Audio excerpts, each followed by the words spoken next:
ఆదోని ప్రాంతంలోన అర్ధాంతరంగా మెడికల్ కళాశాలను నిలిచిపోవడం జరిగింది.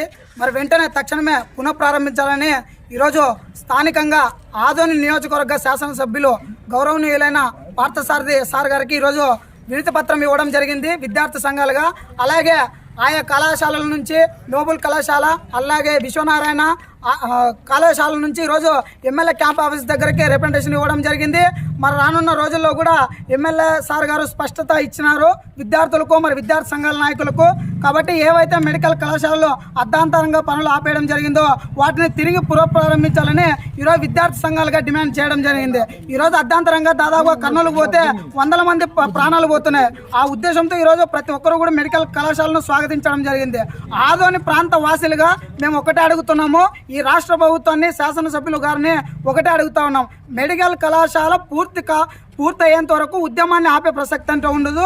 రానున్న రోజుల్లో కూడా ఉద్యమాలకు శ్రీకారం చుట్టి మెడికల్ కళాశాల పునఃప్రారంభించేందుకు శ్రీకారం చుడతామని ఈ సందర్భంగా తెలియజేసుకుంటూ నా పేరు ఉదయ్ కుమార్, DSF జిల్లా ఉపాధ్యక్షుడు.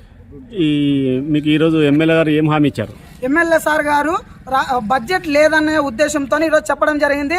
బడ్జెట్ ఖజానా ఖాళీ అవ్వడం వల్ల మెడికల్ కళాశాల పనులు పునఃప్రారంభించలేకపోతున్నాము. రానున్న రోజుల్లో రాష్ట్ర ప్రభుత్వంతో మాట్లాడి కూర్చొని ఏదైనా కూడా మెడికల్ కళాశాల పునఃప్రారంభించి ప్రజలకు విద్యార్థులకు ప్రతి ఒక్కరికి కూడా న్యాయం చేస్తామని హామీ ఇవ్వడం జరిగింది.